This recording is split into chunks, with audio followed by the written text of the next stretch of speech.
Bonsoir. 21 ans après sa première tentative, nous sommes en 1997. Le professeur Titus Edzoa décide de ne pas se porter candidat à l'élection présidentielle de 2018.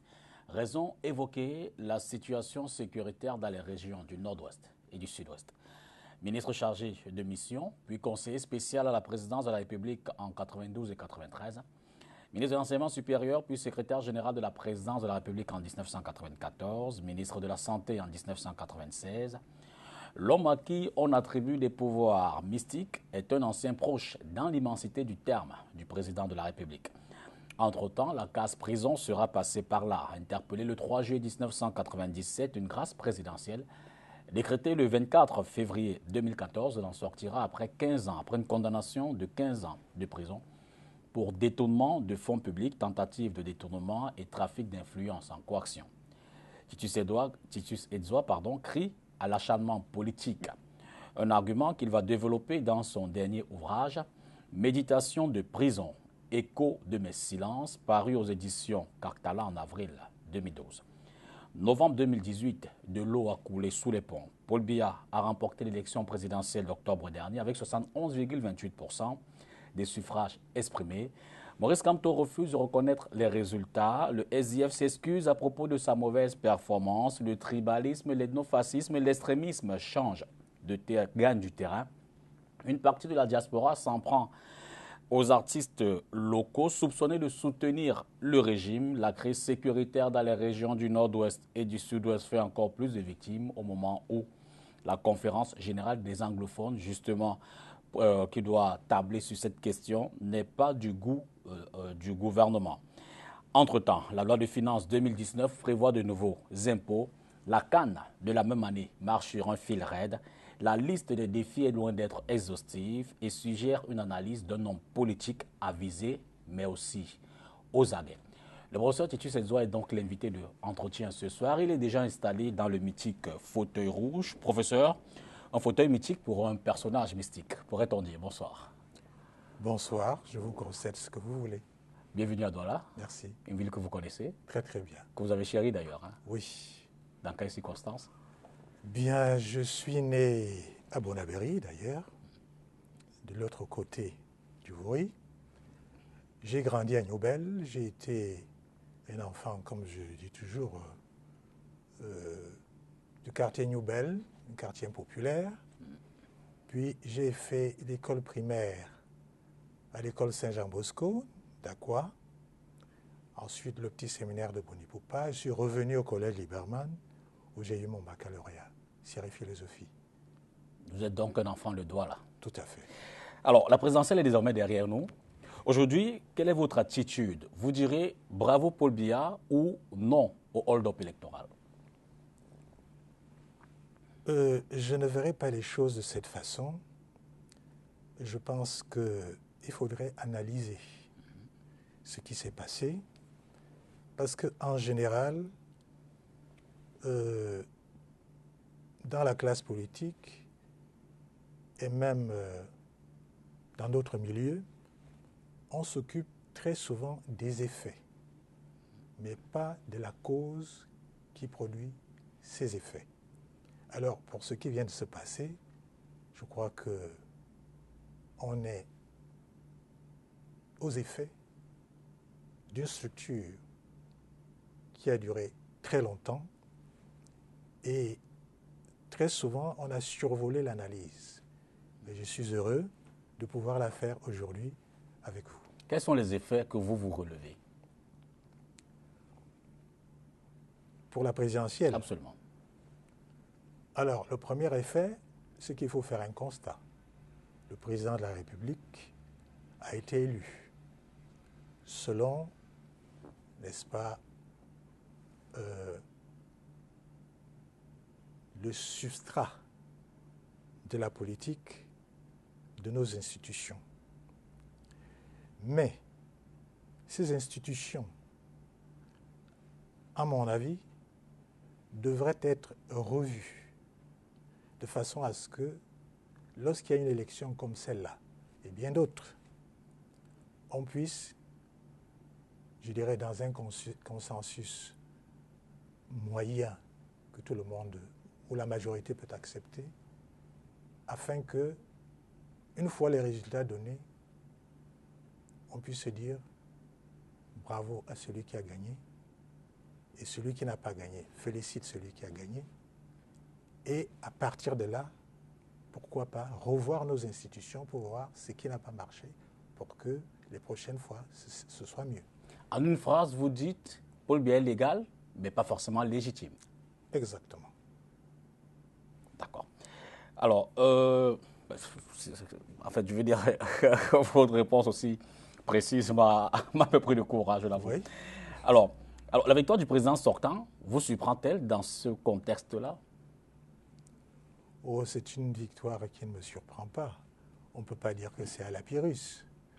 Nous avons vu comment, n'est-ce pas, la campagne s'est passée. Dans cette campagne, personnellement, je suis resté un peu sur ma faim. Pourquoi? Parce que une élection comme celle-là appelle à une réflexion particulière. Je m'explique.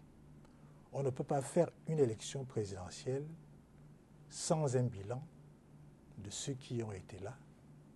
On ne peut pas faire une élection présidentielle par principe sans un projet de société. Je suis resté à ma fin.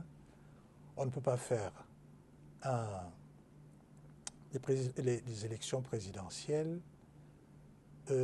sans que les règles soient claires, de façon à ce que tout le monde soit plus ou moins satisfait lorsque les résultats, n'est-ce pas, sont donnés officiellement. Et pour vous, quelles en sont les implications? Ces implications sont très profondes. J'observe que, au niveau déjà même de l'institution, le président de la République incarne la nation. Pour qu'il soit élu, il faut que le processus soit un processus ouvert. C'est pourquoi je dis que ce processus devrait être revu, c'est-à-dire lui redonner une nouvelle conception qui s'adapte, n'est-ce pas, à la dimension de la fonction. Deuxièmement, le code électoral. Je vous fais grâce de ça. C'est quelque chose qui doit être revu pour qu'il y ait effectivement un consensus. Il faudrait, en outre, qu'on intéresse la politique vis-à-vis des jeunes.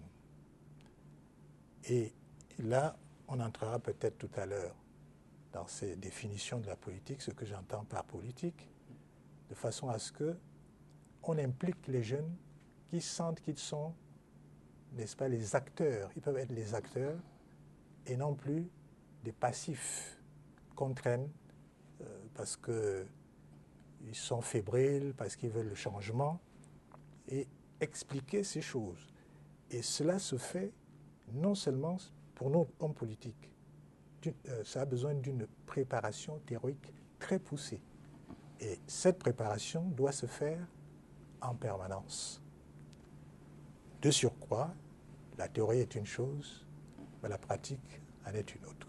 Et au regard de ce que vous relevez, vous dites que la fonction présidentielle peut en être fragilisée, elle peut avoir des conséquences négatives, même sur le quotidien des actes du président de la République. Elle peut susciter des oppositions, des jeunes qui disent non sur les actes.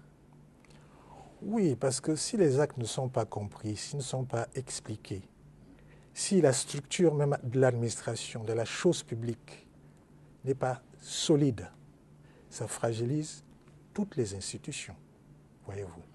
C'est pour cela qu'on a un croisement de chemin, un carrefour, où peut-être il faudrait s'arrêter pour revoir ensemble ce qu'il y a lieu de faire.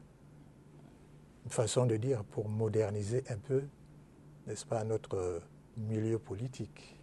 On évoquait les effets tout à l'heure. Venons en cause. Alors, la cause, à mon avis, c'est parce que la politique n'est pas considérée comme quelque chose d'intégré dans la société. Vous savez, si on se lance à la définition de la politique, on passerait toute une soirée. Mais il est quand même intéressant, pour ceux qui veulent chercher dans ce domaine, il y a un jeune révolutionnaire de la Révolution française qui s'appelait Saint-Just, qui disait que tous les arts ont produit des génies, mais la politique n'a produit que des monstres. Je vois vous souriez, c'est un peu trop, mais c'est quelqu'un qui a donné sa vie à moins de 30 ans pour que les choses changent en France. Il y a une autre définition qui peut aussi être intéressante, qui dit que, eh bien, la politique est un art pour empêcher les gens de s'occuper de ce qui les regarde. Ça, c'est Paul Valéry. Une autre, qui peut aussi être intéressante, qui dit qu'écoutez, la politique, c'est un art, mais c'est un art de choix sans retour. Ouais, ça commence à être pathétique. Absolument. Et enfin,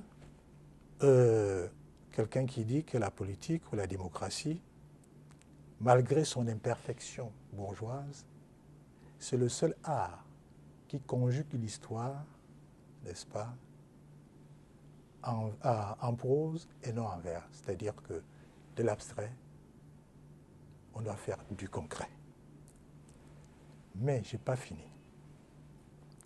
Je peux vous dire que au Cameroun, la démocratie a une autre définition, malheureusement, qui n'est pas la bonne, à savoir, la politique au Cameroun, c'est accéder à un pouvoir, quels qu'en soient les moyens, pour une jouissance ostentatoire et permanente. Ça, c'est de vous. Non. C'est ma définition. Oui, oui. Au Cameroun. Absolument. Oui. Mais ce que je pense,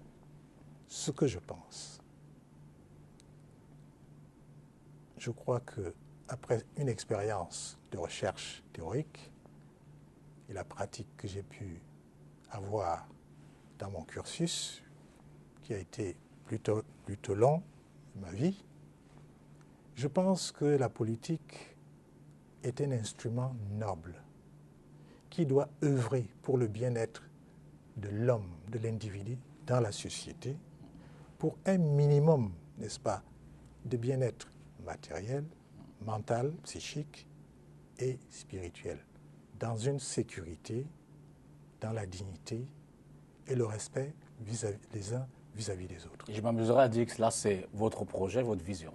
Tout à fait. Revenons un peu aux élections. 36 ans de pouvoir à l'actif de Paul Biya. Comment expliquer cette longévité du président sortant, réélu? Comme j'ai toujours dit, je peux le dire à haute et intelligible voix, je lui trouve du talent pour perpétuer, n'est-ce pas, dans ces fonctions extrêmement difficiles. Mais là où nous ne sommes pas d'accord, j'aurais souhaité que ce talent fût mis à la disposition de l'intérêt général. C'est clair. Ce dont vous doutez? Oui. En quoi? Comment? Par rapport à ce que nous voyons, et qu'est-ce que vous voyez? Je vois une société en déliquescence sur tous les plans. Plan culturel, d'ailleurs on ne parle jamais de culture au Cameroun, ce qui est dommage. Or la culture est une richesse inestimable. Sur le plan économique, vous voyez la misère qui est endémique. Sur le plan politique, c'est le chaos.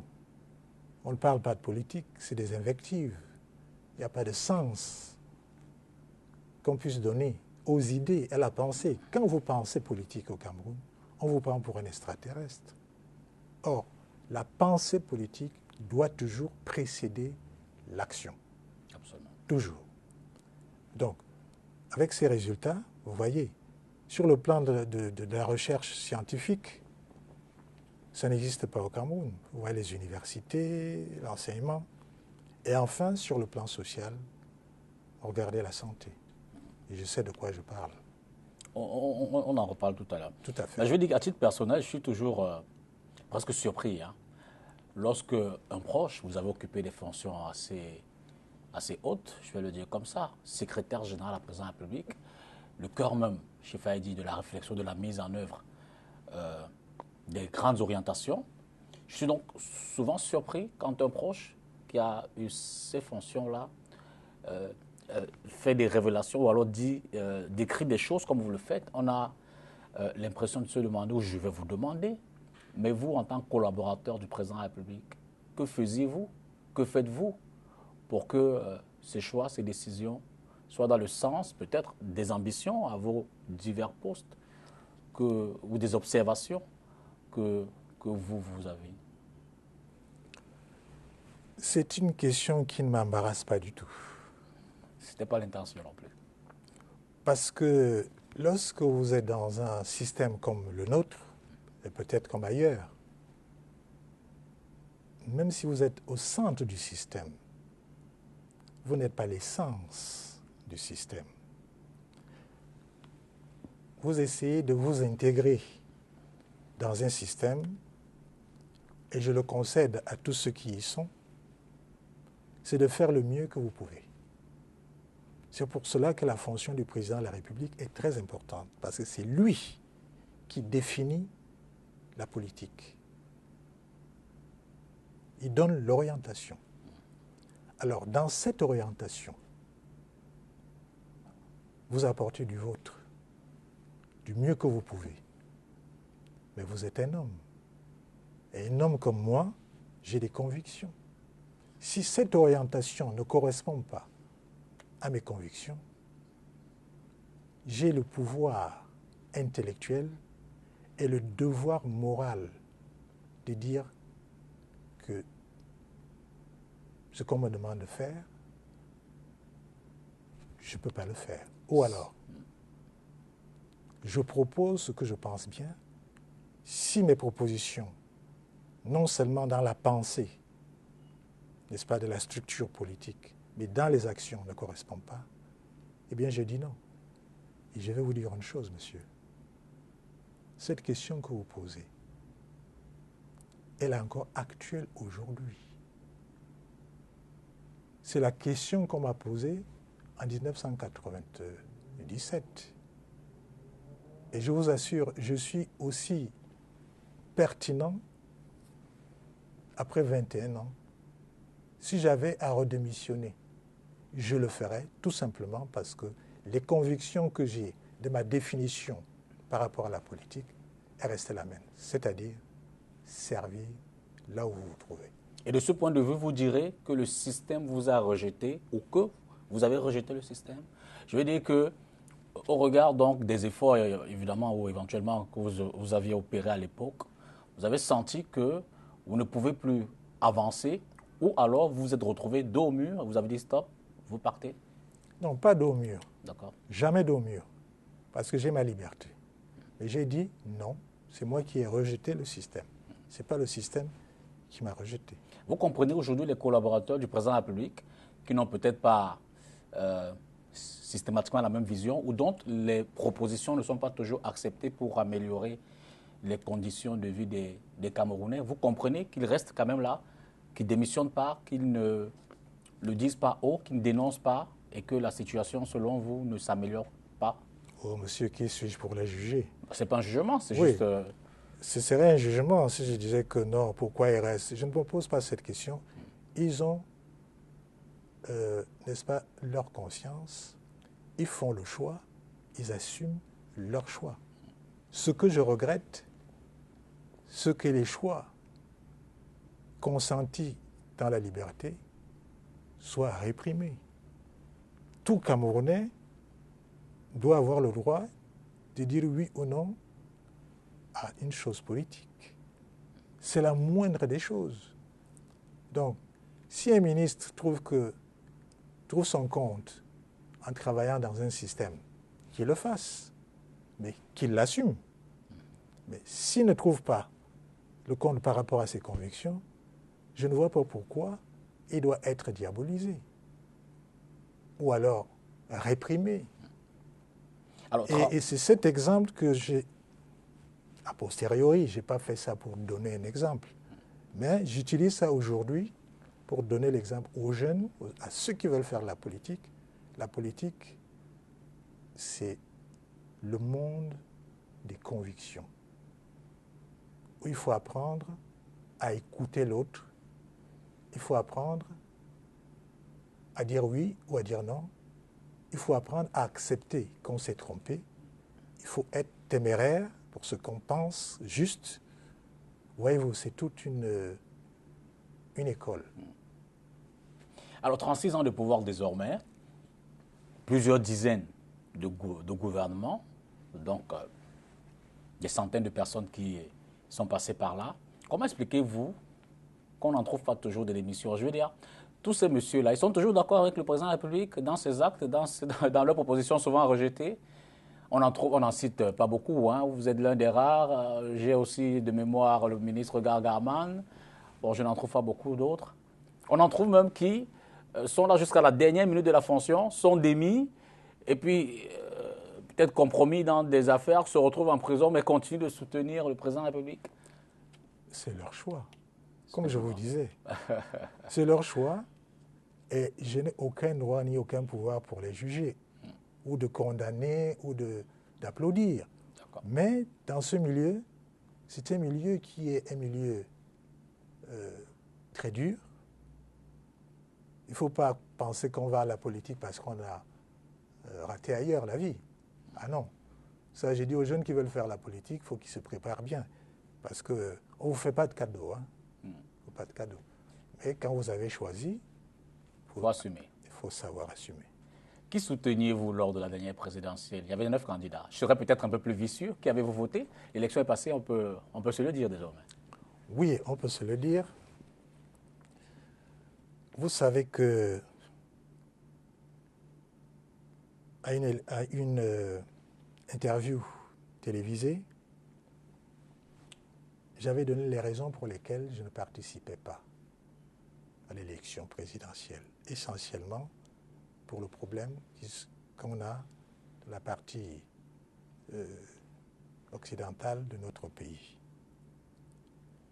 Et j'ai ajouté que ne participant pas à cette élection, ce serait injuste de soutenir un candidat. Je ne voulais pas jouer l'un contre l'autre parce que je m'étais retiré.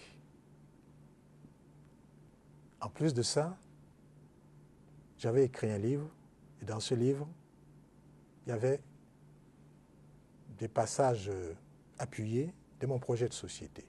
Je leur ai dit, celui qui veut en retirer les passages ou les idées qui peuvent lui convenir, qui veut bien le faire. Si bien que, à votre question, je réitère que je n'ai soutenu aucun candidat. Et avec ma carte d'électeur, parce que j'ai une carte d'électeur, c'est très important ce que je vous dis par rapport à mon cursus politique, parce que j'avais perdu tous mes droits civiques. Absolument. Bon, j'ai ma carte d'électeur, absolument. Ce qui, je peux vous dire, est une victoire, une grande victoire. Mais cette carte d'électeur, je l'utilise à bon escient, c'est-à-dire pour moi, elle est sacrée. D'accord, ça ne répond pas à ma question. Ça veut dire que... À ma question vicieuse. Oui, ça veut dire que je n'ai voté pour personne. D'accord. Très, très clair.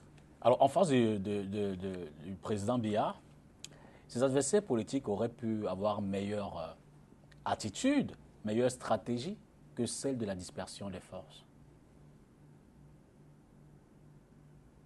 C'est une question ou bien c'est une constatation? C'est un constat et qui finit sous une question. C'est le constat. Je veux dire que 9 candidats, 8 de l'opposition, puis tout le monde y allait.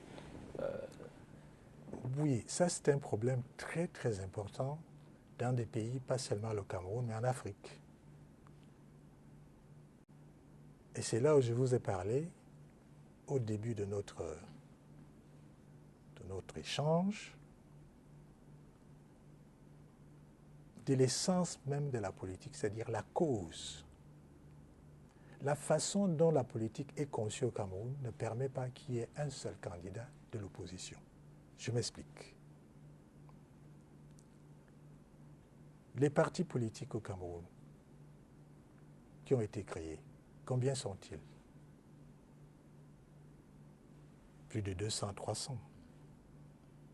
Ne trouvez pas déjà, vous, que c'est du folklore?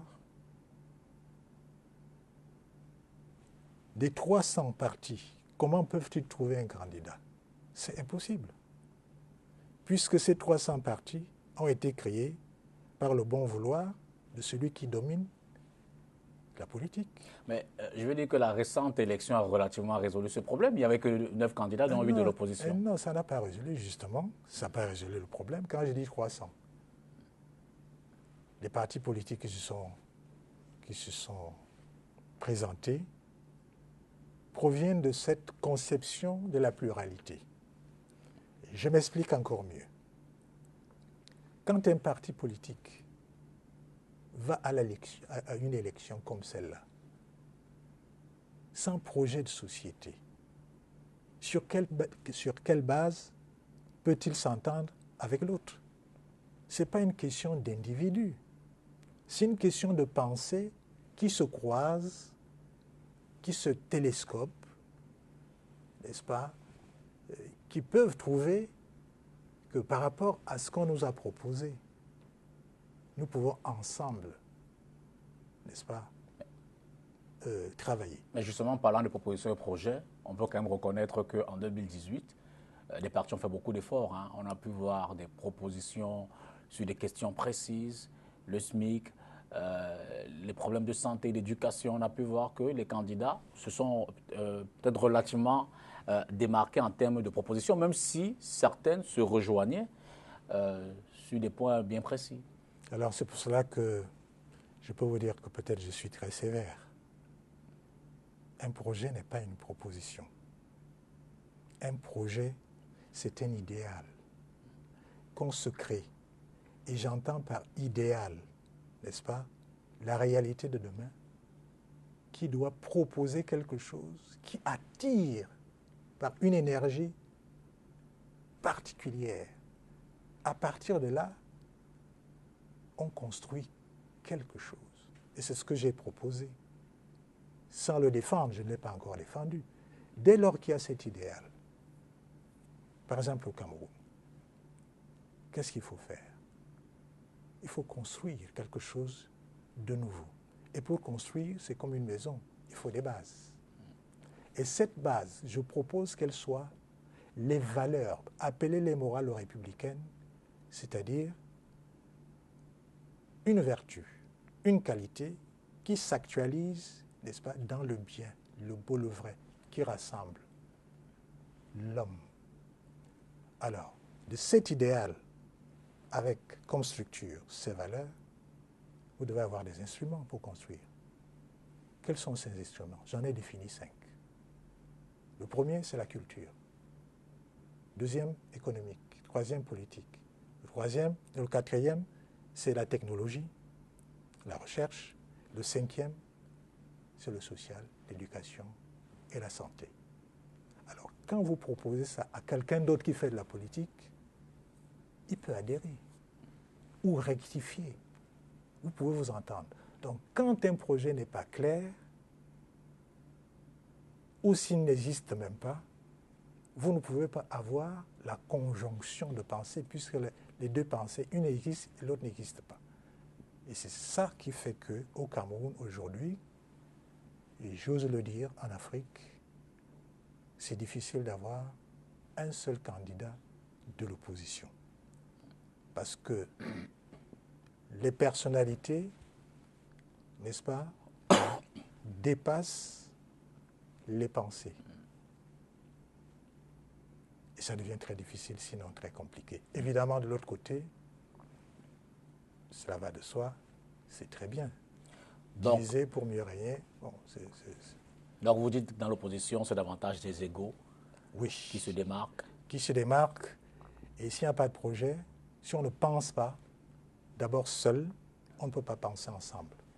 Alors, à partir de là, le classement des candidats de l'opposition, selon vous, se justifie-t-il? Je vais peut-être en citer notamment les trois premiers. Maurice Kamto qui est en tête dans l'opposition avec 14,23% à l'issue de cette élection-là. Cabral Libis, 6,28%. Joshua aussi, 3,35%.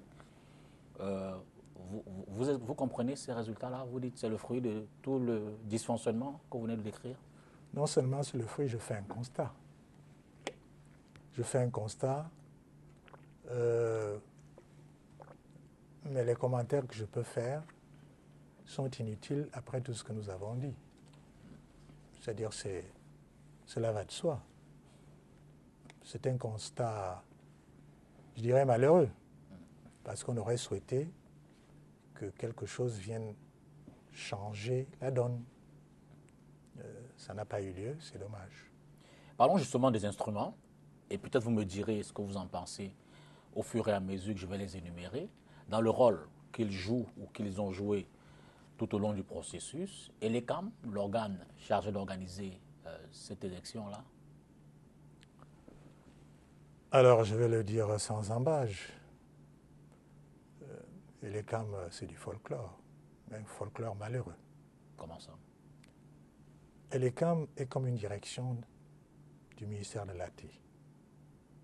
Il faut revoir tout cela ensemble si on veut que le Cameroun change, de fond en comble. Même si la loi prévoit que les deux institutions se démarquent, hein, et l'ECAM a son mécanisme de fonctionnement, ses instruments, mais son financement. la conception même de la loi, qui fait la loi?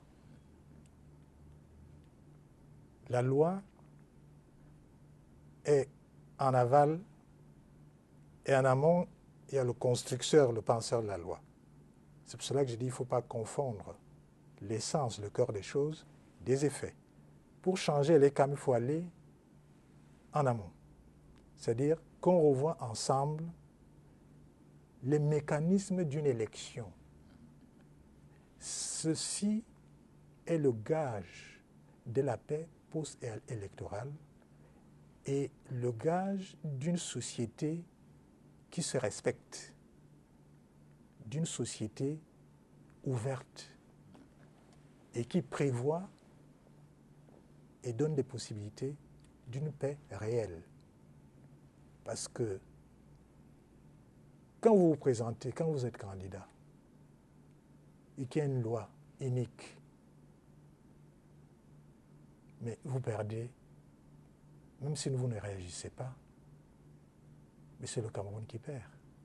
Mais l'autre attitude aussi, et d'ailleurs certains hommes politiques l'ont défendu, c'est de dénoncer la loi unique et qui sait peut-être ne pas là à l'élection, ou alors faire la pression suffisante pour que cette loi soit revue. Oui, ça c'est des propositions qui sont les bienvenues. Nous profitons, moi étant un homme politique aujourd'hui, d'un échange comme celui-ci, de réitérer que sans violence, sans a priori, pour que le Cameroun de demain s'ouvre, s'émancipe, il faut qu'on revoie ce qui ne marche pas. Tout le monde y trouvera son compte. Parce que si on continue, n'est-ce pas, dans cette logique, il y aura explosion. Et à défaut d'une explosion, on souffrira d'une implosion. Et les deux peuvent arriver en même temps qu'il y a explosion, on peut connaître l'implosion. Alors, il vaut mieux prévenir que guérir. L'autre instrument, le Conseil constitutionnel. le Conseil constitutionnel, c'est un organe très très important. Mais vous aurez observé comme moi que c'est la réforme de la Constitution de 1996 qui a introduit le Conseil constitutionnel. Pourquoi ce Conseil constitutionnel n'a pas été mis en place depuis 1996? Quelle réponse apportez-vous à cela? Je ne sais pas. Et vous voyez le danger des choses. Si le Conseil constitutionnel est quelque chose d'important dans un pays, pourquoi le garder, n'est-ce pas, comme une feuille morte pendant 21 ans? Et un beau jour, on le met en place. Alors, même s'il fait du bon travail, ceci donne la suspicion du fait pourquoi le Conseil constitutionnel doit-il aujourd'hui œuvrer alors qu'il a été créé par la loi fondamentale de 1996. Alors, c'est tout ça, parce que là, la politique devient comme un jeu de cache-cache. Or, les choses aujourd'hui vont vite. Donner au Conseil constitutionnel sa valeur pour qu'il puisse faire le travail qui lui revient, et ça va créer l'émulation, la paix, le respect des institutions, et ainsi rendre fortes les institutions. Car dans un pays, quand les institutions, on n'y croit plus, le pays, sur le plan administratif, sur le plan politique, n'est-ce pas, devient comme un légume. Mais je ne vous l'apprendrai pas. La politique, c'est aussi un rapport de force. Je veux dire qu'on n'attendrait pas de ceux qui détiennent le pouvoir de le dérouler sur un tapis rouge aux adversaires. Qu'est-ce qu'il faut faire? C'est de bonne guerre. Oui, la guerre ne doit pas seulement être physique. C'est là où les choses changent. Parce que quand elle est physique, elle devient violente. Et la violence appelle la violence. C'est ça qu'il faut éviter. Pour vous, quelles sont les réformes fondamentales qu'il faut opérer pour peut-être en cours électoral, juste une élection transparente, pertinente, où l'égalité et légitimité à la fin du processus se rejoignent? Oui, moi je pense qu'il faut créer comme un forum national où on débattra tout ce qui cloche d'essentiel, et à partir de là, repartir sur de nouvelles bases. Voilà comment la conception pour moi du changement. Ce n'est pas quelqu'un qui doit faire le changement. Ce n'est pas le président de la République seul qui doit faire le changement. Il faut réunir les forces vives de notre nation, parce que, vous savez, l'intelligence n'est pas écrite sur le front. Il y a ces forces vives, et le Cameroun en dispose. Ce qui nous manque, c'est cette réunion, peut-être orchestrée et pressentie par le président de la République, qui donne l'occasion à la nation entière de revoir les problèmes qui nous taraudent. Ainsi, beaucoup de choses pourront trouver des solutions à court terme, à moyen et à long terme. Alors nous traversons un lendemain d'élections sur le plan sociopolitique un peu lourd, avec notamment la montée du tribalisme, de l'ethnofascisme, de l'extrémisme. Pour vous, qu'est-ce qui peut le justifier? D'ailleurs, assez souvent, les gouvernants, le pouvoir, est accusé d'utiliser ces phénomènes-là comme armes et arguments pour se maintenir, s'imposer la politique du diviser pour mieux régner? Oui, la politique a ses règles, a ses lois. Mais comme je dis, j'ai dit tout à l'heure, c'est pas parce que c'est de la politique que ça doit essentiellement être unique. Pour moi, la politique est un instrument qui doit être mis au service du citoyen. Bon, Maintenant, si ceux qui font de la politique l'utilisent pour la jouissance, je dis non. Je réitère que ma conviction n'est pas celle-là. Donc, c'est pour cela qu'il faut revoir. Et quand on fait de la politique, à mon avis, elle ne doit pas seulement s'arrêter aux élections. Pour faire de la politique, je vous assure... C'est un métier. Non, pas du tout. C'est un sacrifice permanent. Un sacrifice permanent qui ne peut même pas être rétribué par qui que ce soit. Toutefois, quand vous le faites, vous devez avoir une satisfaction personnelle de servir à quelque chose dans la société. C'est-à-dire qu'il faut amener chaque citoyen, c'est difficile, à pouvoir prendre conscience non seulement de lui-même, mais de la société. Comme ça, il pourra donner ce qu'il peut et certainement recevoir beaucoup plus de ce qu'il a donné. Mais je voudrais savoir, vous qui y étiez, quand on est ministre, membre du gouvernement, directeur général, responsable, nommé par le président de la République, vous dites que vous êtes sa créature ou vous êtes au service du peuple, de la société? Le mécanisme, ça se fait comment? Oh, il faut arrêter ce genre de terminologie. C'est-à-dire, le président ne crée personne. D'ailleurs, heureusement, ce serait trop lui demander. Quand le président de la République vous nomme, montrez-lui qu'il vous a nommé parce que vous êtes compétent, parce que vous pouvez l'aider. Vous pouvez lui dire la vérité, même s'il ne veut pas l'entendre, respectueusement. Ça change tout. Alors, si vous pensez que vous avez été créé, vous savez, la création, il n'y a que les artistes qui peuvent créer. Et Dieu. C'est pour cela qu'on dit que les artistes, c'est les fils de Dieu.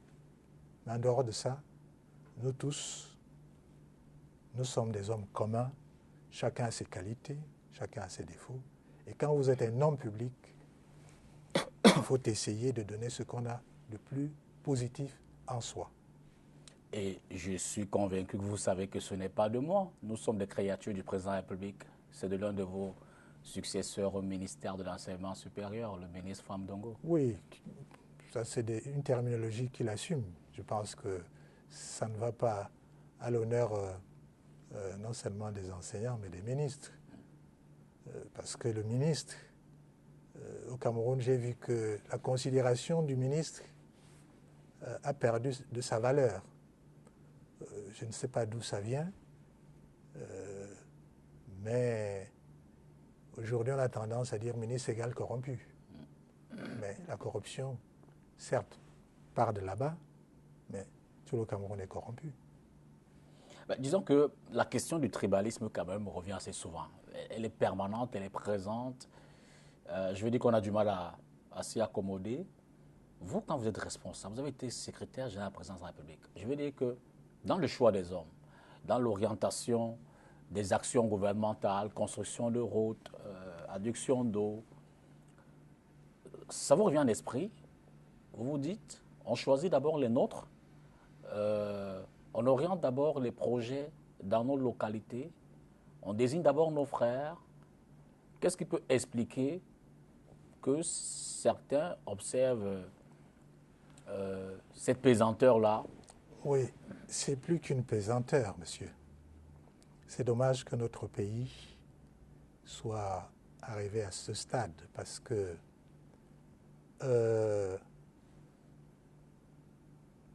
tout être humain dans une société a besoin de repères. Lorsque les repères sociaux de valeur n'existent plus, le citoyen cherche d'autres repères. Et en Afrique, en l'occurrence au Cameroun, le repère, c'est la famille. La famille, la tribu. On se dit, comme la vie est devenue si difficile, pour que je puisse être défendu, il faut que j'ai un repère à côté de moi. Malheureusement, le système en place n'a pas combattu cette dérive-là. C'est pour cela qu'aujourd'hui, il y a un repli tribal, ce qui est terriblement négatif. Pourquoi? On parle d'unité, mais l'unité ne peut pas se faire sans la diversité. C'est la diversité qui, de par sa puissance, arrive à la conception d'unité. Donc, il ne faut pas détruire les tribus, mais il faut qu'il y ait une éducation de la conception de tribus pour qu'elle renforce ce que nous voulons appeler l'unité. Et cette unité-là n'est pas seulement de provenance tribale, mais elle doit provenir des régions. Mais vous êtes au plus haut des affaires en 1994. D'ailleurs, au lendemain des élections plus ou moins tumultueuses de 92, qui a entraîné la loi de 96, la réforme constitutionnelle, avec au cœur de la question le sujet lié aux minorités. Est-ce que ce n'est pas le processus déclencheur de ce constat qu'on fait aujourd'hui? Est-ce que cette diversité, cette volonté d'être une nation consciente de sa composante, n'est pas pour le Cameroun l'alchimie à mettre en œuvre, la difficulté à pouvoir se passer pour effectivement donner l'impression aux uns aux autres que nous sommes tous égaux, bénéficiant des privilèges de la République au même titre les uns des autres? Oui, vous savez, les interprétations peuvent être multiples. Quand on parle de minorité, il faut préciser la conception de minorité. Dans les droits humains, on préconise de protéger les minorités. Alors, cela ne veut pas dire que la majorité ne doit pas avoir les mêmes droits que la minorité, vice-versa. Alors, c'est une question d'équilibre social. Un. De deux, lorsqu'on fait une loi, si vous considérez la Constitution de 1996, vous allez constater qu'on a ajouté le Sénat. Absolument. Alors, le Sénat vient équilibrer l'Assemblée nationale, dans ce sens que les députés devraient, je dis bien devraient, s'occuper des problèmes nationaux, pas des problèmes des régions. C'est pour cela qu'aujourd'hui, la régionalisation, on n'en parle même pas, parce que les députés ne sont pas nationaux. Maintenant, le sénateur qui vient des communautés rurales et territoriales connaît mieux la spécificité de sa région. Alors, une loi qui passe par l'Assemblée et trouve un complément de réflexion au Sénat, vous avez une majorité, vous avez une minorité qui intervient. Vous voyez ça, je fais un peu de la philosophie politique du droit. Je conviens, c'est un peu compliqué, mais ça permet, n'est-ce pas, d'éviter de se replier sur soi, de se sentir appartenir à une nation, à un ensemble, où on va vers la même direction, même si on est différent. Et croyez-moi, pour aller dans la même direction, et pour que cette direction soit suivie, il faut être différent. Mais vous, aujourd'hui, comment expliquez-vous donc cette montée des identités, cette démarcation des tribus les unes des autres, même au sein des mêmes...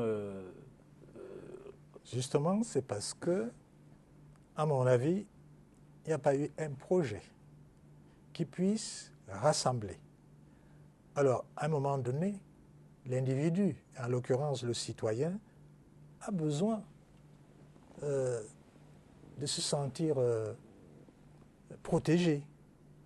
Et comme je vous disais tout à l'heure, pour être protégé, c'est la proximité. Et c'est là où la pensée est très importante. Parce qu'on sous-estime, on pense que l'abstrait, la pensée est abstraite. C'est de l'abstrait. La pensée doit être primordiale. C'est après qu'elle est unie dans l'action, les uns et les autres. Si on applique cette conception, ça résout le problème que vous me posez. J'insiste. Dégâts collatéraux, et on va sortir par là. On va passer à notre sujet. On observe aujourd'hui, notamment dans la diaspora, une partie des Camerounais de là-bas qui sont extrêmement furieux, s'en prennent aux artistes par exemple, c'est peut-être un symbole, mais pour dénoncer un peu tout ce qui se fait là. Vous associez votre voix à ceux qui disent stop à cela? Oui, moi je suis toujours contre la violence. D'abord, la diaspora, c'est une partie de nous-mêmes, du Cameroun. Et dans l'ouvrage que j'ai présenté dernièrement, mon combat pour le Cameroun, je parle de la diaspora. Absolument. La diaspora fait un travail extraordinaire parce que, au-delà d'un certain atavisme, ils sont confrontés, là où ils sont, à des problèmes majeurs. Mais ils sont aussi nos représentants. C'est pour cela que aider la diaspora, c'est avoir une mission particulière, mission difficile parce qu'en même temps qu'il est accroché à son pays, il vit ailleurs. Mais à la fin, c'est une richesse inestimable. Bon, quant à ce geste, je pense que c'est un geste passager qui n'est pas le bienvenu. À côté de cela, la situation reste donc préoccupante dans les régions nord-ouest et sud-ouest. Quelle lecture faites-vous de la gestion de cette crise, la crise sociopolitique, sécuritaire aussi, de ces régions-là, par le président Biya? Je pense que ça, c'est un problème qui aurait pu nous prendre tout le temps qu'on consacre à votre émission, parce que c'est un problème qui est extrêmement lourd. Avant d'arriver à une proposition, je crois qu'il serait intéressant de définir un peu ce qui est arrivé, non seulement sur le plan historique, mais sur le plan politique. Mais avant cela, il y a des prémices qu'il faut faire. Vous avez certainement une très forte mémoire. Il y a une dizaine de jours, dans votre profession, vous avez vu que l'Occident a fêté avec faste l'armistice de 1900, la Première Guerre mondiale. Absolument. Avec un forum sur la paix à Paris. Voilà. Mais 11 novembre d'ailleurs. Oui. Mais personne, nulle part, concernant notre pays, n'a relevé que c'est au cours et à cause de cette guerre que le Cameroun, avec K,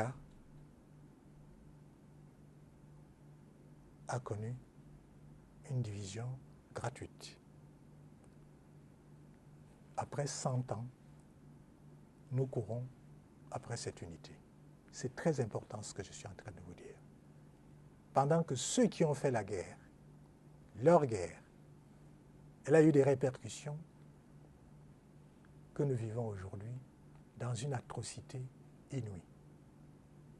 Alors, ce que je vous dis là, ce n'est pas une chiquenaude. C'est un électrochoc que je suis en train de vous dire. Que pendant qu'eux, ils font la paix, pour leur guerre, nous aujourd'hui, on est en train de nous entretuer à cause et des séquelles de cette même guerre. Ça, c'est la première observation. La deuxième observation pour cette crise, je vous dirais que elle n'est pas une crise anglophone. C'est une crise nationale. Ce n'est pas une crise des anglophones contre les francophones ou des francophones contre les anglophones. Ce n'est pas une crise linguistique. J'avais précisé il y a quelques mois que c'était certainement une question de culture, mais les choses se sont empirées. Pourquoi?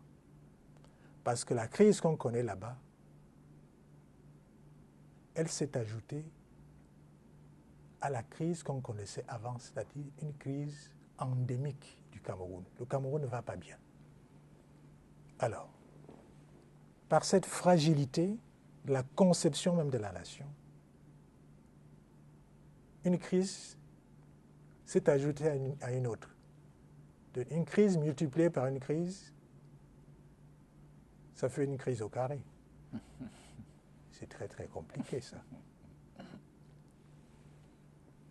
Troisièmement, quand vous lisez l'historique, vous revisitez un peu l'historique, je vous fais grâce, mais je vais quand même vous rappeler que le Cameroun, avec K, allemand, a été divisé en 3 Camerouns, pas en 2 Camerouns. Le Cameroun, ainsi dit francophone, parce que le territoire, les 4/5 du territoire du Cameroun sont allés à la France, sous mandat et puis sous tutelle. Les 2 autres Camerouns, le Northern Cameroun, est allé avec le Nigeria, par voie de plébiscite d'ailleurs contesté, mais plébiscite qui a été couvert par l'ONU. Et l'autre partie, le Southern Cameroun, de plein gré, s'est associé au Cameroun francophone devenu République du Cameroun. Alors, vous comprenez que c'est très important ce que je suis en train de dire. Les jeunes ne le savent peut-être pas. La conférence de Fumban crée donc la République fédérale du Cameroun en 1961. Contorsion diplomatique et politique. 11 ans plus tard, on aura ce qu'on appelle l'État unitaire, République unie du Cameroun. Mais alors, cette gestion va plus ou moins bien se passer au temps du premier président de la République, M. Amadou Ahidjo. Alors, lorsque ce système arrive, à partir de 1982, pendant qu'il y avait des soubresauts du bicéphalisme, il y a eu une loi, la loi numéro 84-1 du 4 février 1984, qui va changer la dénomination de notre pays, de République unie du Cameroun à République du Cameroun.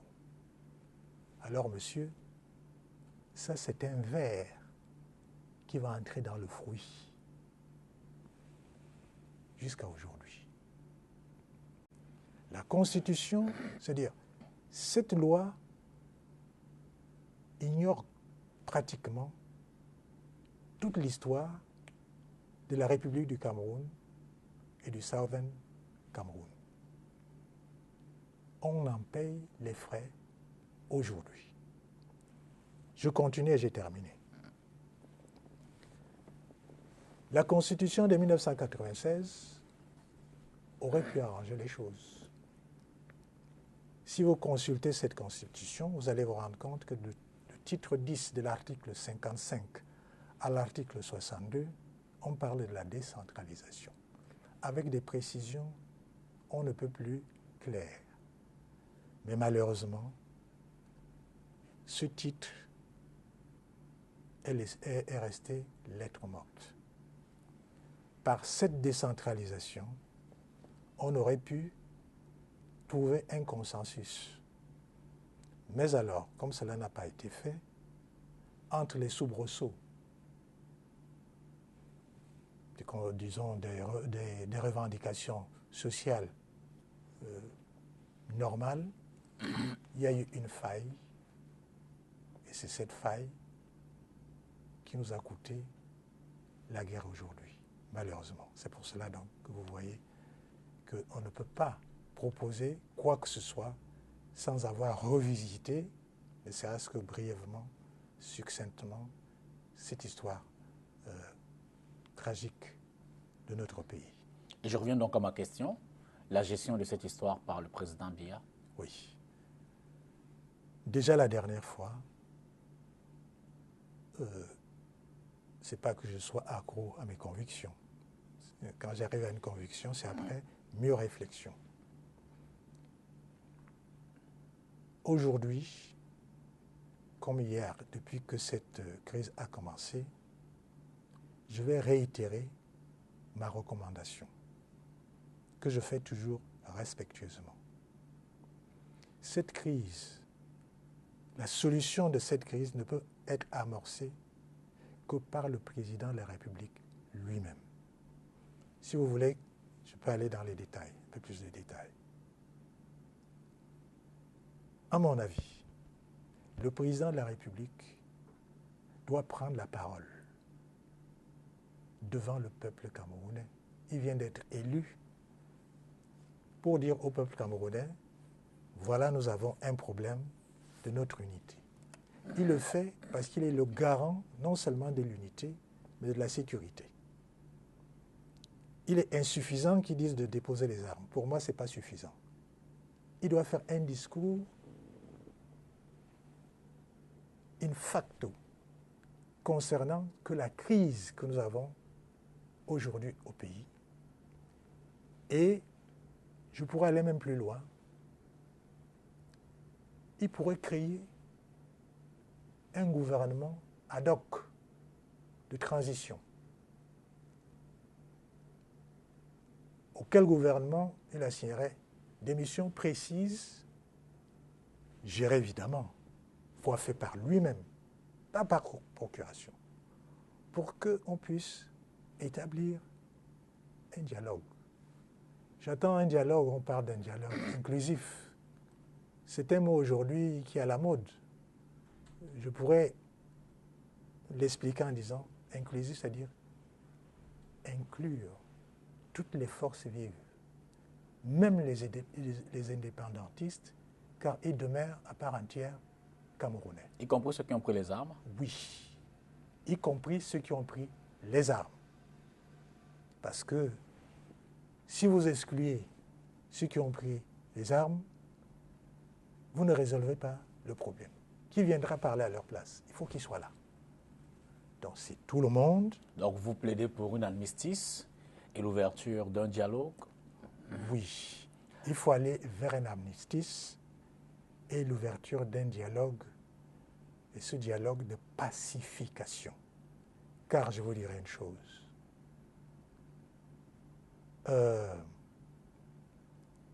Kennedy disait ceci. Il ne faut pas avoir peur de négocier, mais il ne faut pas négocier parce qu'on a peur. Première chose. La deuxième, c'est que la guerre, quelle qu'elle soit, et de surcroît, celle fratricide que nous vivons aujourd'hui, la guerre est la négation de l'humanité par elle-même. Donc, une nation, c'est toujours une histoire inachevée. Donc, si nous voulons construire notre nation, il faut avoir l'humilité de savoir qu'on peut avoir des difficultés et nous mettre ensemble pour résoudre ces difficultés. Et aujourd'hui, nous vivons un drame incroyable. vous et moi aujourd'hui, cet après-midi, ce soir, on est assis sur des fauteuils qui sont très confortables. Mais pensez à ce qui se passe au nord-ouest, au sud-ouest. Mais c'est un drame terrible. Alors, et chaque jour qui passe est un jour de trop. Vous dites qu'on met tout le monde autour de la table. Que dites-vous aux victimes, aux familles des victimes, à ceux qui ont perdu un être cher, à ceux qui ont perdu un bien dans cette crise? Vous dites, allons discuter avec vos bourreaux. Vous savez, la paix exige des sacrifices. C'est eux qui peuvent pardonner, mais donnez-leur l'occasion de pardonner. Et l'État doit prendre en compte leur souffrance. Comment peut-on le faire si on ne se réunit pas? Et monsieur, ça doit se faire sans délai. On est en train de cogiter là. On a déjà perdu du temps. Ça doit se faire sans délai. Alors, vous dites, tout à l'heure, vous développez en disant, vous avez senti le président, je le dis à mes mots, qui n'est pas allé au fond de la question en s'exprimant, et pourtant, il a quand même accordé tout un chapitre lors de sa prestation de serment dans son discours à cette crise-là. Ça vous laisse insatisfait, c'est ça? Nous ne sommes plus à leur discours. Non, monsieur. D'accord. Alors, entre 92 et 96, vous êtes secrétaire général de la présidence de la République. Entre 92, du mois au lendemain de l'élection de 92, il y a la All Anglophone Conference qui se tient dans la zone anglophone, évidemment, qui fait un certain nombre de propositions en vue de la constitution qui devait être entre 96, du moins qui devait être faite en 96. Avez-vous abordé à l'époque cette question-là à partir de votre fonction avec le président de la République? Qu'en pensait-il? Comment l'entrevoyait-il? Et avec du recul aujourd'hui, plus de 20 ans plus tard, avez-vous le sentiment qu'il a mieux appréhendé, qu'il a pris la mesure entière et qu'il peut apporter la solution qui s'impose? Si on revisite le passé, ça peut être intéressant sur le plan historique. Mais je crois que ce qui est important aujourd'hui, c'est le présent. On peut avoir fait des erreurs. On peut l'admettre ou ne pas l'admettre. De toutes les façons, on assume. On doit assumer. Aujourd'hui, je pense que quand on propose le dialogue, c'est à demi-mot parce que la gestion du passé n'a pas été parfaite. Mais si on insiste sur cette carence, on peut être pris pour des gens qui critiquent sans rien proposer. Je pense que la gestion n'a pas été bien faite au niveau du système. Qu'on le veuille ou pas, on subit aujourd'hui les conséquences. Alors, que faut-il faire? S'asseoir. Et comment s'asseoir? C'est celui qui est le chef, je répète, qui doit être à l'origine, n'est-ce pas, de cette initiative. Et c'est une initiative qui ne peut être qu'heureuse. Il n'y a pas de perdants et de gagnants. Il n'y a pas de victoire et de défaite. Il faut se mettre au-dessus. Car le bien de la nation dépasse la conception de chacun de nous. Et c'est un minimum d'humilité, je dirais de sagesse, car je pense que la paix, c'est vraiment une notion de valeur qui dépasse tout le reste. Vous disiez à l'instant que pour vous, il ne s'agit pas d'une crise anglophone, mais d'une crise nationale. Et pourtant, vous êtes en harmonie avec le cardinal Christian Toumi et les autres guides des différentes religions qui ont pris l'initiative de convoquer ou alors d'organiser une autre grande assise, la All General Conference, qui aurait dû avoir lieu le 21 et 22 novembre. On revient sur les raisons pour lesquelles...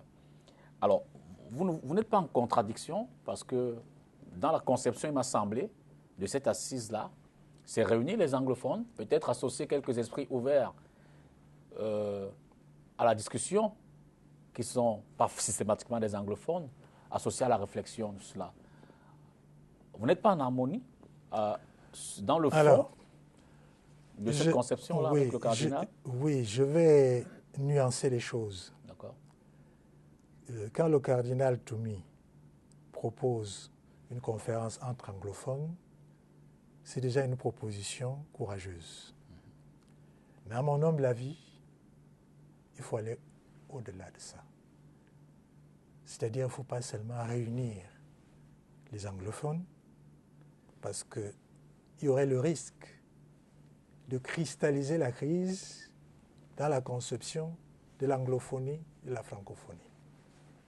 Le Cameroun doit aller au-delà de ça.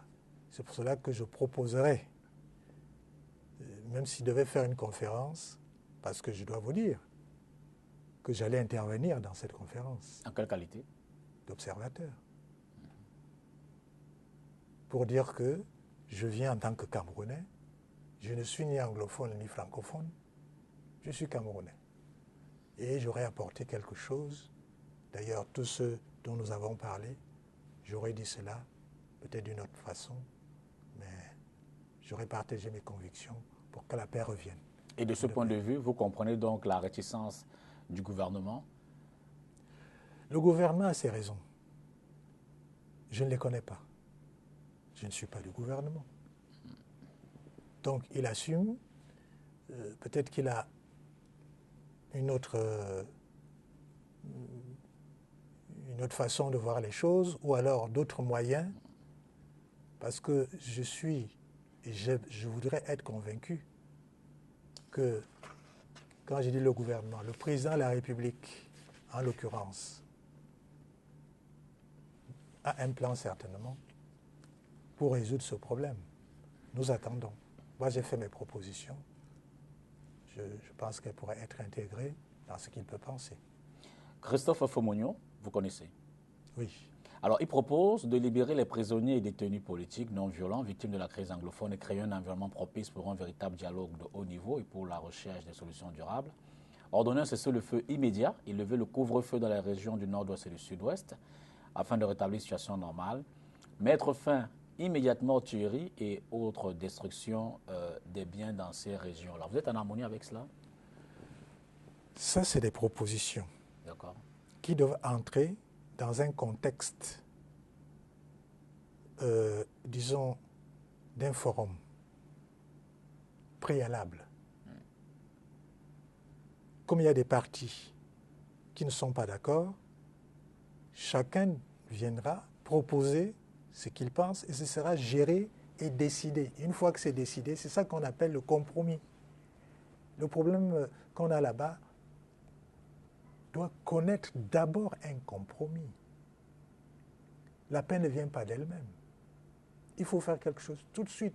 Donc, il y en a qui vont proposer des choses, d'autres des choses. Mais ce n'est pas parce qu'on est aux antipodes qu'on doit absolument exclure de nous retrouver. C'est cette force-là. Il faut qu'il y ait des Camerounais, et c'est pour cela que je cite toujours le président de la République,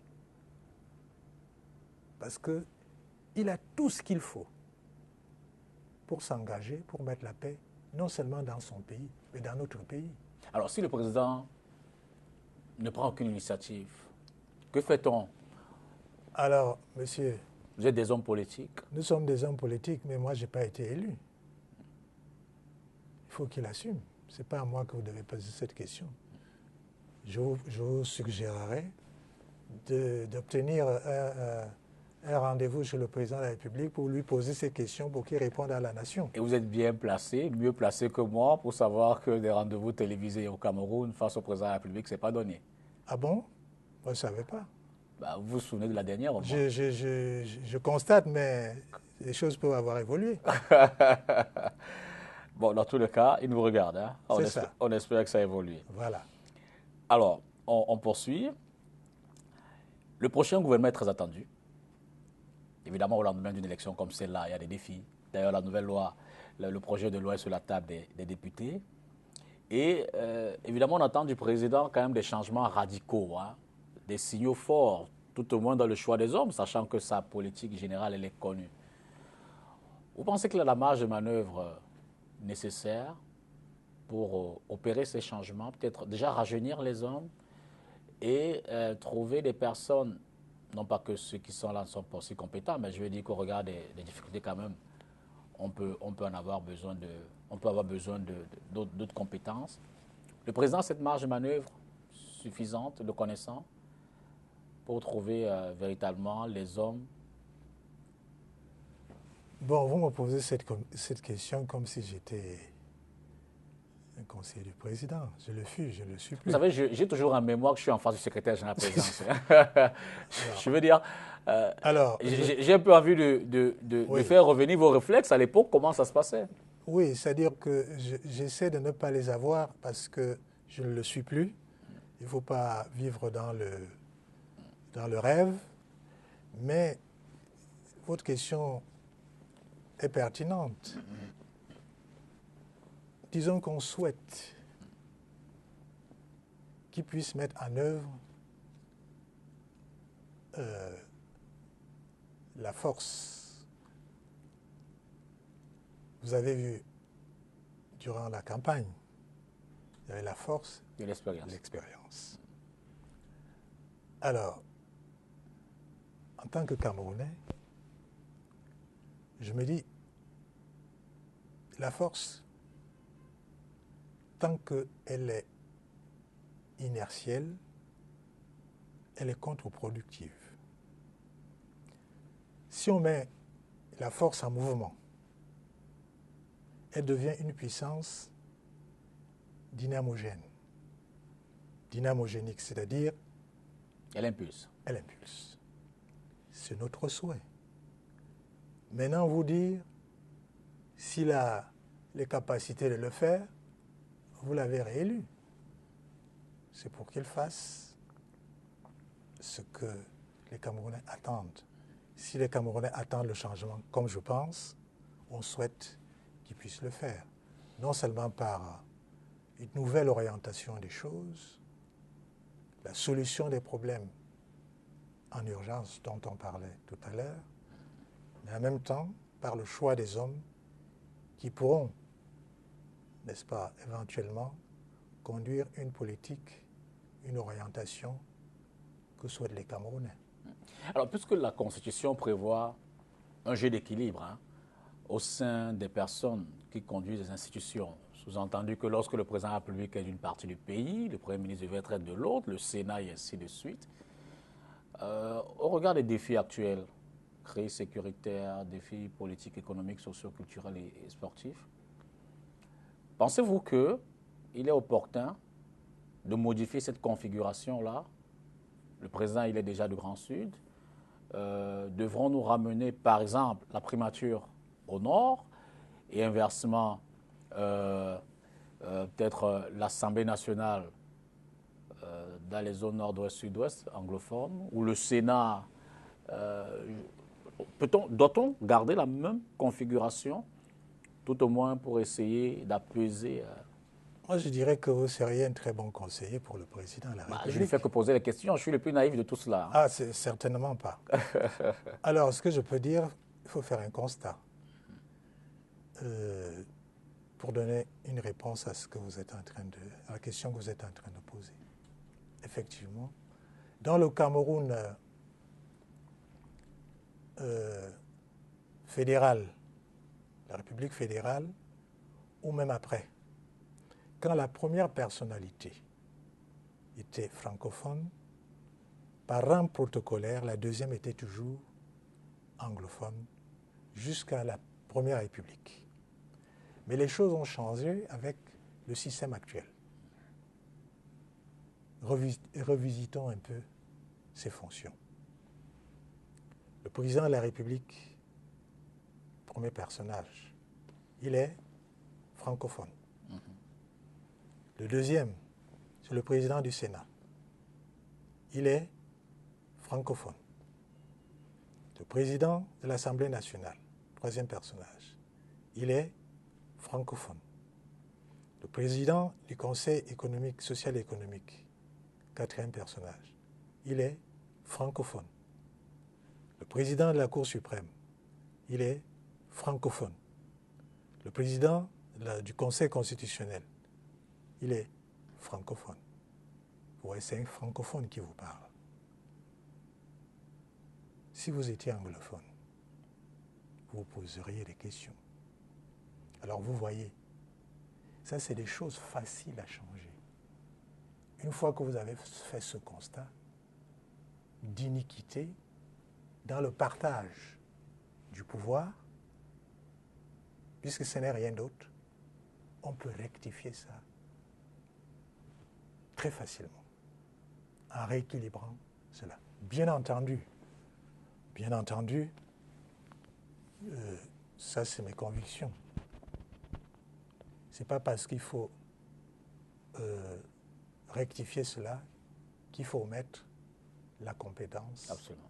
et la probité intellectuelle et morale. Mais partant de là, on peut quand même observer que la marge de manœuvre elle est restreinte maintenant, puisque au Sénat, c'est définitif, du moins pour 5 ans, c'est arrêté. Le président, c'est 7 ans. La Cour constitutionnelle, c'est fait. Et tout le reste, il ne reste plus que la primature et l'Assemblée nationale, qui d'ailleurs ce sera seulement l'année prochaine. Alors, vous avez dit, est-ce qu'il a les coudées franches? Absolument. Il peut le faire. D'accord. Alors, il nous reste une dizaine de minutes, hein, mais j'aurais quand même... j'aurais besoin qu'on aborde quelques autres aspects, notamment la loi de finances. On va dire un mot. Il y a surtout cela également, on ne l'a pas beaucoup dit, vous avez été ministre de la Santé, vous êtes d'ailleurs professeur en termes de médecine. Il y a cette question de couverture santé universelle, dont j'aimerais prendre un mot. Et puis peut-être le système universitaire camerounais en un mot aussi. Je sais que c'est des questions un peu vastes. Et puis peut-être votre avenir politique, votre chemin. Alors, commençons peut-être par la loi de finances. Elle prévoit de nouvelles taxes sur divers produits. On espère quand même un montant de 4 850 milliards et plus, soit une hausse de 161 milliards de francs CFA. C'est réaliste? Vous savez, dans une société comme la nôtre, qui est en asphyxie à tous égards, le Cameroun vit, je vous dirais, dans la misère.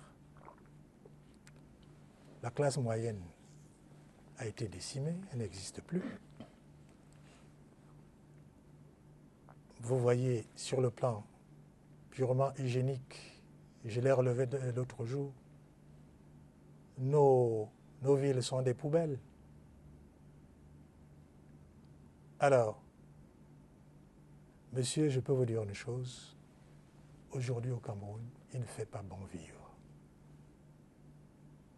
Je ne pense pas que c'est en augmentant les taxes que cela va résoudre le problème. Il y a un problème qui taraude foncièrement le Cameroun, c'est la corruption. La corruption est un effet d'une conception de gouvernance. Vous avez beau augmenter les taxes, si votre conscience, n'est-ce pas, de l'État ne change pas, mais ça ne va rien produire. Alors, je dis, on tourne en rond. Il est vrai, quelquefois je suis sévère, mais je pense qu'on ne peut pas, avec ce constat social, je ne sais pas si ceux qui nous gouvernent se rendent compte de la misère. Et de ce point de vue, quelle serait votre proposition?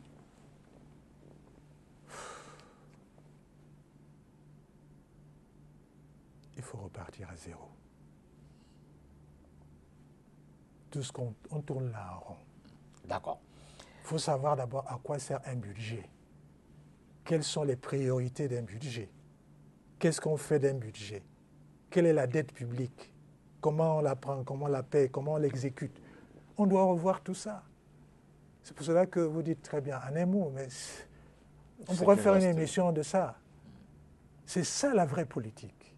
Quand l'homme politique prévoit comment va vivre ses concitoyens. On ne fait pas le budget tout simplement pour aller inaugurer les chrysanthèmes. Non. Donc le problème est très grave. Couverture santé universelle, on l'estime à, c'est une estimation officielle du ministre André Mamafouda, 1300 milliards de francs CFA. Une telle mesure peut être mise en œuvre? Alors, une telle mesure, non seulement peut être mise en œuvre, elle doit être mise en œuvre. Parce que, il est vrai, il a été dit que le Cameroun est le Cameroun. Le Cameroun ne peut pas soigner sans faire, disons-le d'une façon plus prosaïque, sans assistance, assurance maladie. C'est impossible, de tout temps.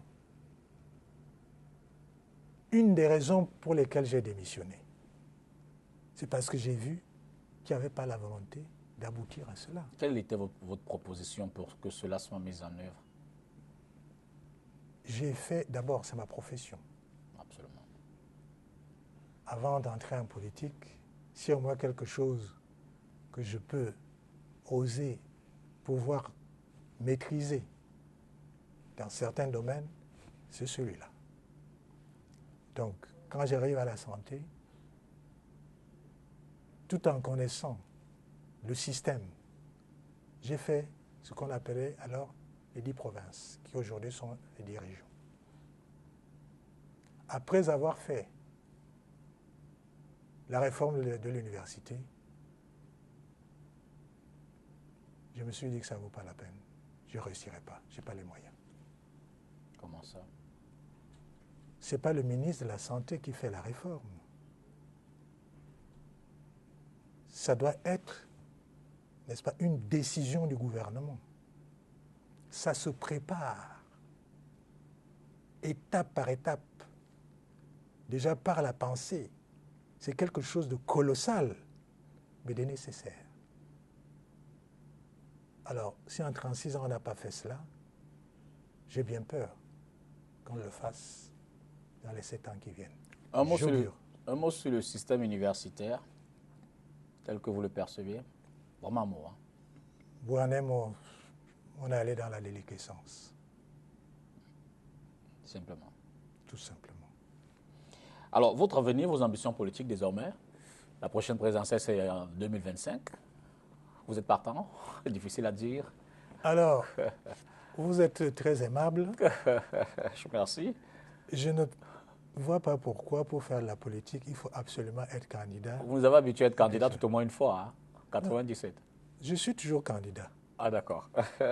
Mais je continue à faire de la politique parce que je pense qu'il faut faire vivre les idées qui concernent la société. Vous allez soutenir des candidats lors des prochaines échéances, elles sont municipales, législatives, Je vais voir peut-être tout ça. régionales. On a tout le temps. Vous avez le temps. Oui. Alors, autre chose quand même, peut-être pour finir, hein, pouvoir et mysticisme. Je veux dire, ça va de pair. Hein. On a l'impression sur Cameroun. Il y a toujours ce mystère, d'ailleurs, on vous attribue des pouvoirs. Je pense que je ne vous aurais pas mystifié ce soir. Ah, du tout. Du moins, peut-être que je n'en suis pas conscient.